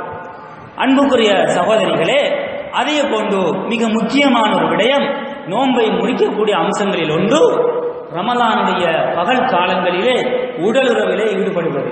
கணவன் மனைவி உடலுறவிலே ரமலானிலே பகற்பொழுதில் ஈடுபடுவார்களாக இருந்தால் அந்த நோன்பை முறித்துவிடும். பொதுவாக ரமலானுடைய இரவு காலங்களில் அல்லாஹ் தஆலா திருமறையில் சொல்கிறான், உஹில்லலக்கும் லைலத்த ஸியாமி ரஃபஸு இலா நிசாயிக்கும். ரமலானுடைய இரவு காலங்களில் உங்களுடைய மனைவிகளோடு நீங்கள் உறவு ஈடுபடுவது உங்களுக்கு ஹலாலாக்கப்பட்டிருக்கிறது. அப்படி என்றால் இரவு காலங்களில் கூடும் ரமலானுடைய பகல் பொழுதிலே நோன்பு நோற்ற நிலையில் ஒருவர் உடலுறவு கொள்வாராக இருந்தால் அது நோன்பை முறித்துவிடும் என்று அல்லாஹ்வுடைய தூதர் ஸல்லல்லாஹு அலைஹி வஸல்லம் அவர்கள் நமக்கு பல புகாரி முஸ்லிமில் இடம்பெறுகின்ற ஒரு சஹீஹான ஹதீஸிலே சொல்லியிருக்கிறார்கள். எனவே இந்த நேரத்தில் இப்படி ஒருவர் ரமலானுடைய பகல் பொழுதிலே அவர் உறவிலே ஈடுபட்டால் அவருடைய நோன்பு முறிந்துவிடும். அப்படி ஒருவர் நோன்பை முறித்துக் கொண்டால் என்ன செய்ய வேண்டும்? ஒரு செய்தியை பாருங்கள், மிகவும் யோசிக்க வேண்டிய முக்கியமான ஒரு ஹதீஸ். அபூ ஹுரைரா ரலியல்லாஹு அறிவிக்கின்றார்கள், புகாரி முஸ்லிமிலே பதிவாகின்றது. ஒரு நாள் பைனமா நஹ்னு ஜுலூசுன் இன்த நபி ஸல்லல்லாஹு அலைஹி வஸல்லம், அல்லாஹ்வுடைய தூதரிடத்தில் நாங்கள் அமர்ந்து கொண்டிருக்கின்ற சந்தர்ப்பத்தில் இது ஜாஅஹு ரஜுலுன், ஒரு மனிதர் வந்தார். வந்து சொல்கிறார், யா ரசூலல்லாஹ் ஹலக்து, அல்லாஹ்வுடைய தூதரே நான் அழிந்து விட்டேன். அந்த சஹாபி என்ன சொல்கிறார்? அல்லாஹ்வுடைய தூதரே நான் அழிந்து விட்டேன். அப்ப ரசூலுல்லாஹ் கேட்கிறாங்க, மானக்க, உனக்கு என்ன நடந்தது, உனக்கு என்னப்பா பிடித்தது? அப்ப அந்த சஹாபி சொல்றாங்க, வகாத்து அலா இம்ராத்தி வான சாயும், அல்லாஹ்வுடைய தூதரே நோன்பு நோற்ற நிலையில் என்னுடைய மனைவியோடு நான் உறவு கொண்டு விட்டேன். அப்ப அல்லாஹ்வுடைய தூதர் அவர்களிடத்திலே கேட்கிறார்கள், ஹல் தஜிது ரகபத்தன் தோத்திகுஹா, உரிமையிடுவதற்கு யாரேனும் அடிமை உன்னிடத்தில் இருக்கிறார்களா என்று கேட்ட நேரத்தில் அந்த சஹாபி சொல்கிறார், என்னிடத்திலே இல்லை. அப்ப ரசூலுல்லாஹ் கேட்கிறாங்க, ஹல் தஸ்ததிஉ அன் தஸூம ஷஹரைன் முத்ததாபியைன், 2 மாதங்கள் தொடர்ச்சியாக நோன்பு நோட்பதற்கு உன்னால் முடியுமா? அப்ப அந்த சஹாபி சொல்றார், யா ரசூலல்லாஹ் என்னால் முடியவில்லை. அதுக்கப்புறம் ரசூலுல்லாஹ் மறுநாளும் கேட்கிறாங்க, ஃபஹல் தஜிது இதாமு 60 மிஸ்கீனா, 60 ஏழைகளுக்கு உன்னால் உணவளிக்க முடியுமா? அதற்கும் கூட அந்த சஹாபி சொல்கிறார், யா ரசூலல்லாஹ் என்னால் அதற்கும் முடியவில்லை, வசதி இல்லை. அப்ப அந்த நேரத்தில் ரசூல் ஸல்லல்லாஹு அலைஹி வஸல்லம் அவர்கள் சற்று தாமதித்து இருக்கிறார்கள். இப்படி இருக்கின்ற போது அந்த நேரத்தில் அல்லாஹ்வுடைய தூதரத்தில் கொஞ்சம் ஈச்சம்பழம் கொண்டு வந்து குமிக்கப்படுகின்றது. அப்ப அல்லாஹ்வுடைய தூதர் கேட்கிறார்கள், இப்பொழுது என்னிடத்தில் கேள்வி கேட்ட அந்த மனிதர் எங்கே என்று கேட்ட நேரத்தில் அந்த சஹாபி நான் தான் யார சொல்லலாம் என்று சொல்கிறார்கள். அப்பொழுது அல்லாஹ்வுடைய தூதர் அந்த சஹாபிக்கு சொல்கிறார்கள், இந்த பேரித்தம்பழத்தை எடுத்து ஹுதுஹு ஃபதஸத்தக் பிஹி, இந்த ஈச்சம்பழத்தை எடுத்து நீ இதை தர்மம் செய்து விடு என்று சொல்கிறார்கள். அப்ப அந்த நேரத்திலும் அந்த சஹாபி கேட்கிறாங்க, யா ரசூலல்லாஹ் மதீனாவினுடைய இந்த 2 மலைகளுக்கும் இடையில் என்னை விட ஒரு பரம ஏழை இருக்க முடியுமா யா ரசூலல்லாஹ்? நான் தான் மிகவும் ஏழ்மையான ஒருவனாக இருக்கிறேன், என்னை விட ஏழை இருக்க முடியுமா என்று கேட்ட நேரத்தில் அல்லாஹ்வுடைய தூதர் தங்களுடைய பற்கள் தெரிகின்ற அளவுக்கு சிரிக்கிறார்கள். சிரித்துவிட்டு சொல்கிறார்கள், சரி, இந்த ஈச்சம்பழத்தை கொண்டு போய் உங்களுடைய குடும்பத்தினருக்கு நீங்கள் தர்மம் செய்து விடுங்கள் என்று சொல்கிறார்கள். அன்புக்குரிய சகோதரிகளே, இந்த செய்தி நமக்கு பல முக்கியமான பாடங்களை சொல்லித் தருகின்றன. ஒன்று, ரமலானுடைய காலத்தில் பகல் பொழுதிலே ஒரு கணவன் தன்னுடைய மனைவியோடு உறவிலே ஈடுபட்டால் அவருடைய நோன்பு பாத்திலாகி விடுகின்றது, முறிந்து விடுகின்றது. எனவே இப்படி நோன்பு முறிந்துவிட்டால் அவர் கஃபாரா கொடுக்க வேண்டும், இதற்காக குற்ற பரிகாரம் செய்ய வேண்டும். அதிலே முதலாவது விடயம், ஒரு அடிமையை உரிமையிட வேண்டும். இந்த காலத்தை பொறுத்தவரையில் அடிமையை நாங்கள் காண்பது முடியாத ஒரு அரிதான விடயம். எனவே அது முடியாத சந்தர்ப்பத்திலே இரண்டாவதாக அல்லாஹ்வுடைய தூதர் சொன்ன தெரிவு, 2 மாதங்கள் தொடர்ச்சியாக நோன்பு நோக்க வேண்டும். ஒன்று, அடிமையை உரிமையிட வேண்டும். அதற்கு முடியாத சந்தர்ப்பத்தில் 2 மாதங்கள் தொடராக நோன்பு நோக்க வேண்டும். அதற்கும் சக்தி இல்லை என்றால், முடியவில்லை என்றால் 60 ஏழைகளுக்கு நோன்பு நோக்க வேண்டும். எனவே அன்புக்குரிய சகோதரிகளே, தாய்மார்களே, ஒருவர் ரமலானுடைய பகல் பொழுதிலே இப்படி உறவிலே ஈடுபட்டு நோன்பை முறித்துக் கொண்டால் அதற்குரிய குற்றப்பரிகாரம் கஃபாரா இந்த விடயம் என்பதை நல்ல முறையிலே நாங்கள் புரிந்து கொள்ள வேண்டும். அடுத்ததாக அன்புக்குரிய சகோதரிகளே, மிக முக்கியமான விடயம், ரமலானுடைய காலத்தில் பகல் பொழுதிலே நாங்கள் உறங்குகிறோம். உதாரணமாக சகர் செய்துவிட்டு சுபகம் தொழுதுவிட்டு உறங்குகிறோம். உறங்கி நாங்கள் மீண்டும் நுகர் தொழுகைக்காக ஒரு 10 மணி 10:30க்கு எழும்புகின்ற போது எங்களுக்கு குளிப்பு கடமையாகிவிட்டது. அதாவது தூக்கத்திலே எங்களுக்கு மணி வழியாகிவிட்டால் இந்த நேரத்தில் இது நோன்பை முறித்து விடுமா? அதிகமான சகோதரர்கள் ஒரு கேள்வியாக கேட்கிறார்கள். இது எல்லோருக்கும் வரக்கூடிய ஒரு சந்தேகம்தான். ரமலானுடைய பகல் பொழுதிலே உறங்குகிறோம், உறக்கத்திலே நமக்கு மணி வெளியாகி விடுகின்றது. அப்ப இந்த நேரத்திலே நமக்கு குளிப்பும் கடமையாகி விடுகின்றது, நோன்பை முறிக்குமான்னு பார்த்தால் இது ஒரு காலமும் நோன்பை முறிக்காது. என்ன காரணம்? அல்லாஹ்வுடைய தூதர் ஸல்லல்லாஹு அலைஹி வஸல்லம் அவர்கள் சொன்னார்கள், ருஃபிஅல் கலம் அன் ஸலாத்தின், 3 பேரை விட்டும் அல்லாஹ் தஆலா பேணையை உயர்த்தி விட்டார், அவர்களை குற்றம் பிடிக்க மாட்டான். ஒன்று அன்னாயிமு ஹத்தா யஸ்தைகிவ, ஒரு தூங்குகின்ற மனிதன் அவன் விழித்து எழும்புகின்ற வரைக்கும் அவனுக்கு அந்த தூக்கத்திலே இடம்பெறுகின்ற விடயத்துக்கு அல்லாஹ் அவனை குற்றம் பிடிக்க மாட்டான். எனவே தூக்கத்திலே ஆழ்ந்த உறக்கத்தில் கனவுகள் காண்பதன் மூலம் சில போது ஒருவருக்கு குளிப்பு கடமையாகி விடுகின்றது. எனவே ரமலானுடைய காலப்பகுதியில் அப்படி தூக்கத்திலே ஒருவருக்கு குளிப்பு கடமையாகிவிட்டால் அது அவருடைய நோன்பை முறித்து விடாது. இது மிக முக்கியமான ஒரு விடயம். அதே போன்று ஒருவர் சகர் செய்வதற்காக எழும்புகிறார், அந்த நேரத்திலே ஒரு ஆணோ அல்லது பெண்ணோ குளிப்பு கடமையாக இருந்தால், உதாரணமாக ஒரு ஆணுக்கு குளிப்பு கடமையாக இருக்கிறது, அல்லது ஒரு பெண் மாதவிடாயிலிருந்து சுத்தமடைந்திருக்கிறாள், அவளும் குளிக்க வேண்டியிருக்கிறது. அப்ப இந்த சந்தர்ப்பத்தில் அவர்கள் உடனே குளிக்க வேண்டுமா அல்லது சகர் செய்துவிட்டு குளிக்கலாம் என்று பார்த்தால் தாராளமாக அவர்கள் சகர் செய்யலாம். ஏனென்று சொன்னால் அல்லாஹ்வுடைய தூதர் ஸல்லல்லாஹு அலைஹி வஸல்லம் அவர்கள் அஸ்பஹ ரசூலுல்லாஹி ஸல்லல்லாஹு அலைஹி வஸல்லம் வஹுவ ஜுனுபுன் வஹுவ ஸாயிமன், அவர்கள் நோன்பாளியாக இருக்கும் நிலைமையிலே அவர்கள் குளிப்பு கடமையானவர்களாக காலையில் எழுந்திருக்கிறார்கள் என்ற செய்தியை பார்க்கிறோம். எனவே சகரை செய்துவிட்டு நாங்கள் குளித்துக் கொள்ள வேண்டும். ஏன்? தொழுவதாக இருந்தால் கட்டாயம் தொழுகைக்கு நாங்கள் கடமையான குளிப்பை குளித்துக் கொள்ள வேண்டும் என்ற ஒரு முக்கியமான விடயத்தை நாங்கள் பார்க்கிறோம். அதே போன்று அன்புக்குரிய சகோதரிகளே, நோன்பு நோற்ற நிலையில் உணவை நாங்கள் ருசி பார்க்க முடியுமா என்ற ஒரு கேள்வி எல்லோருக்கும் இருக்கிறது.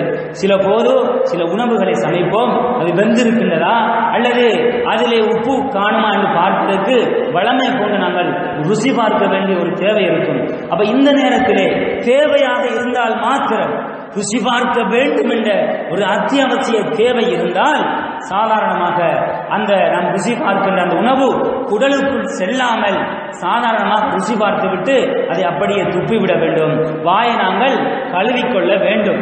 இதுதான் இந்த ஒரு நபி வழியாக நாங்கள் பார்க்கிறோம். இதனால் தான் ஷேகுல் இஸ்லாம் இப்னு தைமியா ரஹிமஹுல்லாஹ் அவர்கள் சொல்லுகின்ற போது ஸௌகு தஆமி யுக்ர, ஒரு நோன்பாளி உணவை ருசி பார்ப்பது என்பது வெறுக்கத்தக்க விஷயமாகும். எப்ப? பிகைரி ஹாஜா, தேவையில்லாமல் ருசி பார்ப்பது வெறுக்கத்தக்க விடயமாகும். லாக்கின்னஹு லா யுஃப்திருஹு, என்றாலும் அவர் அப்படி உணவை ருசி பார்த்தால் அது அவரை நோன்பை முறித்து விடாது என்ற செய்தியை நாங்கள் பார்க்கிறோம்.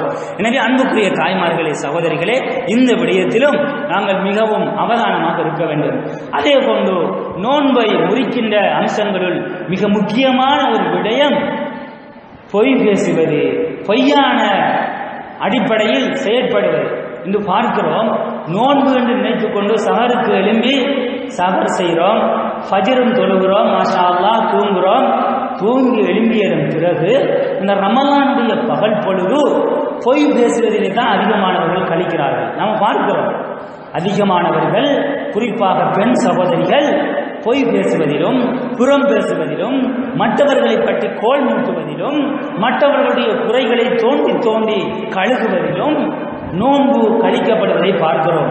இப்படி செய்தால் இந்த மோசமான பழக்கங்களும் நோன்பை முறித்துவிடும். அல்லாஹ்விடத்திலே இப்படியான நோன்புக்கோ எந்த ஒரு பெருமானமும் கிடையாது. ஏனென்றால் அல்லாஹ்வுடைய தூதர் ஸல்லல்லாஹு அலைஹி வஸல்லம் அவர்கள் சொன்னார்கள், மல்லம் யரா கௌல ஸூர், யாரொருவன் பொய் சொல்லுவதை விட்டுவிடவில்லையோ, வல் அமல பிஹி பொய்யான அடிப்படையில் செய்யப்படுவதை விட்டுவிடவில்லையோ, ஃபலைஸலில்லாஹி ஹாஜத்துன் ஃபீ அன் யதஅ தஆமஹு வ ஷராபஹு அவன் உண்ணாமலும் பருகாமலும் இருப்பதில் அல்லாஹ்வுக்கு எந்த தேவையும் கிடையாது. நோன்பு பிடிச்சு கொண்டு வியாபாரத்திலே மோசடி செய்கிறான், நோன்பு நோட்டுக்கொண்டு தொழுகை இல்லாமல் இருக்கிறான், நோன்பை பிடிக்கிறான் போத்தலோடு திரிகிறான், மதுபானத்தோடு திரிகிறான், நோன்பை பிடிக்கிறான் அல்லாஹ்வுடைய பள்ளியிலே அதான் சொல்லப்பட்டும் தொழுகை இல்லாமல் இருக்கிறான். வெறுமனே இவர் சகர் நேரம் எழுந்து சாப்பிட்டது மட்டும்தான் மிச்சம். பகல் பொழுதிலே தொழுகை இல்லை, இன்னொரு இபாதத்துகள் இல்லை. இவருடைய வியாபாரத்தை எடுத்தால் மோசடியாக இருக்கிறது, வட்டியோடு நேரடியாக தொடர்பு வருகிறார், வட்டிக்கு கொடுக்கிறார், வட்டிக்கு உடந்தையாக இருக்கிறார், பொய் பேசுகிறார், புறம் பேசுகிறார். இப்படி என்றிருந்தால் இந்த பாவங்கள் எல்லாம் நோம்பினுடைய நன்மையை அப்படியே அழித்துவிடும் சகோதரிகளே. இதனால் தான் அல்லாஹ் என்ன சொல்கிறான்? அல்லாஹ்வுடைய தூதர் சொன்னார்கள், ஃபலைஸலில்லாஹி ஹாஜத்துன் ஃபீ அன் யதஅ தஆமஹு வ ஷராபஹு இப்படியானவர்களுடைய இந்த நோம்பிலே அல்லாஹ்வுக்கு எந்த தேவையும் இல்லை. இவங்க உண்ணாமலும் பருகாமலும் இருப்பதில் அல்லாஹ் எந்த தேவையும் அல்லாஹ்வுக்கு இல்லை. உங்களுக்கு நன்மை தர வேண்டிய அவசியமும் இல்லை. ஏனென்றா இந்த நோன்பு உயிரோட்டம் உள்ள நோன்பு கிடையாது. அன்புக்குரிய தாய்மார்களே, சகோதரிகளே, நாம் ஒவ்வொருவரும் நம்முடைய உள்ளத்தை தொட்டு கேட்க வேண்டும். இன்று எத்தனையோ வாலிபர்களை பார்க்கிறோம், நோன்பு பிடிக்கிறார்கள், ஆனால் அவருடைய பகல் பொழுது டிவிக்கு முன்னாலேயே கழிகிறது. டிவியிலே வளமையாக எப்படி ஆபாச படங்களை பார்க்கிறாரோ, சினிமா படங்களை பார்க்கிறாரோ, அப்படியே நோன்புடைய பகல் பொழுதும் டிவிக்கு முன்னாலே இருக்கிறாங்க. சில வீடுகளை பார்த்தா வீடுகள் எல்லாம் சின்ன சின்ன திரைகளாக இருக்கின்றன, சினிமா கொட்டகைகளாக, தியேட்டர்களாக மாறிவிட்டன. நல்ல LED டிவி, பெரிய டிவி, திரையில கூட்டு குடும்பமாக இருந்து, அதாவது கணவன் மனைவி மாமி மருமகன் என்று கூட்டு குடும்பமாக இருந்து நோம்பு பிடிச்சு கொண்டு இந்த சினிமா கூத்தாடிகளின் படங்களை நல்லா பார்த்து ரசிக்கிறாங்க. ஆனா இத்தனைக்கும் சகருக்கு எழுப்பினாங்க, சகர் செஞ்சாங்க, நோம்பு பிடிச்சாங்க, ஆனா வளமையான படம் அப்படியே பார்க்கிறாங்க. அன்புக்குரிய சகோதரிகளே, உள்ளத்தை தொட்டு கேட்க வேண்டும். இது உயிரோட்டமுள்ள நோன்பு கிடையாது. நாளை மறுமையிலே அல்லாஹ் இப்படியான நோன்புகளை உங்களுடைய முகத்திலேயே தூக்கி வீசுவான். ஃபலைஸலில்லாஹி ஹாஜா ஃபீ அன் யதஅ தஆமஹு வ ஷராபஹு உண்ணாமலும் குடிக்காமலும் இருப்பதில் அல்லாஹ்வுக்கு இப்படியான நோன்புகளில் எந்த தேவையும் கிடையாது. எனவே அன்புக்குரிய சகோதரிகளே, தாய்மார்களே, நம்முடைய உள்ளங்களை தொட்டு கேட்க வேண்டும். நோன்பு காலங்களில் நம்முடைய வாய்கள், நம்முடைய கைகள், கரங்கள், காதுகள் எல்லாம் பக்குவமாக இருக்க வேண்டும். நாங்களும் புறம் பேசக்கூடாது, புறம் பேசப்படுகின்ற சமயங்களில் அமரவும் கூடாது. எங்கேயாவது ஒரு இடத்துல நாங்கள் அமைதியாக இருக்கிறோம், பக்குவமாக இருக்கிறோம், ஆனால் மூன்றாவது நபர் இன்னும் ஒருவரை பற்றி புறம் பேசுகிறார், இன்னும் ஒருவருடைய பலாயை கழுகிறார் என்றால் அந்த இடத்தை விட்டு எழும்பிக் கொள்ள வேண்டும், எழும்பி சென்று விட வேண்டும். என்ன காரணம்? நம்முடைய நோன்பும் பாழாகிவிடும். சகோதரிகளே, இந்த அதிகமானவர்கள் நினைத்துக் கொண்டிருக்கிறோம், ஏதோ சகருக்கு எழும்பி நாங்கள் சகர் செய்து நோன்பு திறக்கின்ற நேரம் அந்த கஞ்சியை மீச்சம்பழத்தையும் குடிச்சா நோன்பு பிடிச்சிட்டோம்னு நினைச்சு கொண்டிருக்கிறோம். இப்படி நினைத்து பகல் பொழுதை பார்த்தால் 5 நேர தொழுகை கூட இருக்காது. குர்ஆன்ல ஒரு வசனத்தை கூட ஓதி இருக்க மாட்டார். அவருடைய பார்த்தால் மற்றவர்களை பற்றி புறம் பேசுவதில், மற்றவர்களுக்கு மத்தியில் மூட்டி விடுவதில், நல்ல குடும்பங்களை பிரித்து விடுவதில் மிக முழுமூச்சாக ஈடுபடக்கூடியவராக இருப்பார். அல்லாஹ் நம்மை காப்பாற்ற வேண்டும். சகோதரிகளே, தாய்மார்களே, நம்முடைய நோன்புகள் உயிரோட்டம் உள்ள நோன்பாக இருக்க வேண்டும். அல்லாஹ் விரும்புகின்ற, அல்லாஹ் எதிர்பார்க்கின்ற நல்ல ஈமானிய நோன்பாக இருக்க வேண்டும். அந்த நோன்புக்காக வேண்டி எங்களை நாங்கள் பயிற்றுவித்துக் கொள்ள வேண்டும். அதே நேரத்தில் அன்புக்குரிய சகோதரிகளே, அல்லாஹ் தஆலா நமக்கு இந்த ரமலானிலே தந்திருக்கின்ற மிக முக்கியமான ஒரு பாக்கியம் இந்த நோன்பாகும். இந்த நோன்பை நோட்பதின் ஊடாக அல்லாஹ்வுடைய பாவ மன்னிப்பை பெற வேண்டும். அல்லாஹ் தஆலா திருமறையிலே தன்னை பற்றி சொல்லுகின்ற போது ஷதீதுல் இகாப், அல்லாஹ் தண்டிப்பதில் மிகவும் கடுமையானவன். இன்ன பத்ஷ ரப்பிக லஷதீத், நபியே உங்களுடைய ரப்புடைய பிடி மிகவும் கடுமையானது என்றெல்லாம் சொல்கிறான். அதே நேரத்தில் அந்த ரப்புல் ஆலமீன் அல்லாஹ் சொல்கிறான், ரஹ்மான் ரஹீம், அருளாளன், அளவற்ற அருளாளன், நிகரற்ற அன்புடையவன் என்று தன்னை வர்ணிக்கிறான். அல்லாஹ் கண்டிப்பதில் எப்படி கடுமையானவனோ அதே போன்று ஒரு தாய் தன்னுடைய பிள்ளைக்கு காட்டுகின்ற கருணை அன்பை விட பல விடுத்தம் பல மடங்கு அதிகமாக அல்லாஹ் நமக்கு கருணை காட்டுகிறார். எனவேதான் அல்லாஹ் இந்த ரமலானை தந்தனுடைய நோக்கம் நோன்பு நோற்று இபாதத்துகள் செய்து அல்லாஹ்வை நெருங்க வேண்டும், அவனுடைய அன்பை பெற வேண்டும், திருப்தியை பெற வேண்டும் என்ற நோக்கத்திலே அல்லாஹ் தஆலா நமக்கு இந்த பாக்கியத்தை தந்திருக்கிறான். எனவே அன்புக்குரிய சகோதரிகளே, ஒரு உண்மையான மூமின் ஆணோ பெண்ணோ இந்த சந்தர்ப்பத்தை பயன்படுத்த வேண்டும். நன்மைகளை நாங்கள் கொள்ளையடிக்கின்ற ஒரு பருவ காலமாக பயன்படுத்த வேண்டும். அல்லாஹ் திருமறையிலே சொல்கிறான், வசாரிஉ இலா மக்ஃபிரத்தின் மின் ரப்பிக்கும், மக்களே உங்களுடைய ரப்புடைய மன்னிப்பின்பால் விரைந்து செல்லுங்கள், வஜன்னத்தின் சுவனத்தின்பாலும் விரையுங்கள், அர்துஹ ஸமாவாத்தி வல் அர்த், இந்த சுவனம் இருக்கின்றது அதனுடைய அகலம் வானத்துக்கும் பூமிக்கும் இடையில் இருக்கின்ற அகலத்தை போன்றது. உஇத்தத் லில் முத்தகீன், அல்லாஹ்வை அஞ்சுகின்ற மக்களுக்கு அல்லாஹ் தயார் செய்திருக்கிறார். எனவே வானத்தையும் பூமியையும் போன்று இடையிலே இருக்கின்ற அகலத்தை கொண்ட அந்த சுவனத்தில் எங்களுக்கென்று ஒரு இடத்தை நாங்கள் எடுத்துக் கொள்வதற்கு முயற்சி செய்யவில்லை என்றால், அன்புக்குரிய சகோதரிகளே, நாம் எவ்வளவு பெரிய நஷ்டவாளிகள் என்பதை சிந்திக்க வேண்டும். அல்லாஹ் தந்திருக்கின்ற மிகப்பெரிய வாய்ப்பு, அரும்பெரும் சந்தர்ப்பம், நஷ்டவாளிகளாக மாறிவிடக்கூடாது. இந்த ரமலானை பயன்படுத்தி இதன் மூலம் ஒரு மனிதன் பாவங்கள் எல்லாம் மன்னிக்கப்பட்ட ஒரு புனிதனாக மாறவில்லை என்றால், அல்லாஹ்வுடைய அன்பை பெற்ற அடியானாக மாறவில்லை என்றால், இவனை போன்ற மிகப்பெரிய ஒரு பாவி, ஒரு துரதிஷ்டவாதி வேறு யாராகவும் இருக்க முடியாது. நம்மோடு கடந்த ரமலானிலே இருந்த நம்முடைய சகோதரர்கள் சகோதரிகள் இந்த கணப்படுதிலே மன்னரை வாழ்க்கையை அனுபவித்துக் கொண்டிருக்கிறார்கள், கபரிலே இருந்து கொண்டிருக்கிறார்கள். அவர்களுக்கு அல்லாஹ் இந்த வருட ரமலானை நசீபாக்கவில்லை. அன்புக்குரிய சகோதரிகளே, அல்லாஹ் இந்த ரமலானையும் நமக்கு இந்த வருஷம் தந்திருக்கிறார். அல்லாஹ் தந்திருக்கின்ற வாய்ப்பு முடிந்தவரை நல்ல இபாதத்துகள் செய்து இரவு நேர தொழுகைகளில் ஆர்வம் காட்டி இன்னொரு இபாதத்துகள், திக்ருகள், ஸலவாத்துகளை சொல்லி, அதே போன்று குர்ஆனை அதிகம் ஓதி அல்லாஹ்வுடைய நெருக்கத்தை பெற வேண்டும். அல்லாஹ்வுடைய தூதர் ஸல்லல்லாஹு அலைஹி வஸல்லம் அவர்கள் சொன்னார்கள், யார் ஒருவன் என் மீது ஒரு ஸலவாத்தை சொல்கிறானோ அவன் மீது அல்லாஹ் 10 ஸலவாத்தை சொல்கிறான். மன் ஸல்லா அலைய வாஹிதத்தன் ஸல்லல்லாஹு அலைஹி வஸல்லம். எனவே அதிகம் அதிகம் அல்லாஹ்வின் தூதர் மீது ஸலவாத்தை சொல்ல வேண்டும். அன்புக்குரிய சகோதரிகளே, ஸலவாத்து சொல்லுங்கள். எப்படி ஸலவாத்து சொல்ல வேண்டும் என்பதை அல்லாஹ்வுடைய தூதர் படித்து தந்திருக்கிறார்கள். ஆனால் இன்று ஸலவாத்து என்ற போர்வையில் ஸலவாத்து மாலைகள் என்று பாட்டு படிக்கிறார்கள். அல்லாஹ்வுடைய தூதர் நமக்கு இப்படியெல்லாம் படித்து தரவில்லை. அல்லாஹ்வுடைய தூதர் அருமை சஹாபாக்கள் கேட்ட நேரத்திலே, அல்லாஹ்வுடைய தூதரே உங்கள் மீது எப்படி ஸலவாத்து சொல்ல வேண்டும் என்று கேட்ட நேரத்திலே அல்லாஹ்வுடைய தூதர் சொல்கிறார்கள், அல்லாஹும்ம ஸல்லி அலா முஹம்மதின் வ அலா ஆலி முஹம்மத் கமா ஸல்லைத அலா இப்ராஹீம வ அலா ஆலி இப்ராஹீம இன்னக ஹமீதும் மஜீத். அல்லாஹும்ம பாரிக் அலா முஹம்மதின் வ அலா ஆலி முஹம்மத் கமா பாரக்த அலா இப்ராஹீம வ அலா ஆலி இப்ராஹீம இன்னக ஹமீதும் மஜீத். அத்தஹியாத்திலே நாம் ஓதுகின்ற ஸலாத்துல் இப்ராஹிமியா என்று சொல்கின்ற ஸலவாத், இதை அல்லாஹ்வுடைய தூதர் படித்துக் தந்திருக்கிறார்கள். இதை அதிகம் அதிகம் ஓத வேண்டும். இதைத்தான் அல்லாஹ்வுடைய தூதர் நமக்கு சொல்லித் தந்திருக்கிறார்கள். எனவே அல்லாஹ்வுடைய தூதர் சொன்னார்கள், உலோபி நப்பியன் யார் தெரியுமா? என்னுடைய பெயர் சொல்லப்பட்டும் யார் ஒருவன் ஸலவாத்து சொல்லவில்லையோ அவன்தான் பஹீல், உலோபி என்று சொன்னார்கள். எனவே அன்புக்குரிய சகோதரிகளே, ரமலானுடைய மாதத்திலே அதிகம் குர்ஆனை ஓத வேண்டும், திக்ருகள் செய்ய வேண்டும். அல்லாஹ்வுடைய தூதரின் மீது அதிகம் அதிகம் அல்லாஹ்வுடைய தூதர் காட்டி தந்த முறைப்படி ஸலவாத்து சொல்ல வேண்டும். எனவே நோன்பினுடைய சட்டதிட்டங்களை பற்றி நாம் அதிகம் பேசலாம். எனவே நம்முடைய நேரம் முடிவடைந்து விட்டது. இன்ஷா அல்லாஹ் எதிர்வரும் நாட்களிலும் இது சம்பந்தமான மேலதிக விளக்கங்களை பெறுவதற்கும் அல்லாஹ்வுடைய மார்க்கத்திலே நல்ல தெளிவை நாம் பெற்றுக்கொள்வதற்கும் அல்லாஹ் நம் அனைவருக்கும் அருள் புரிவானாக.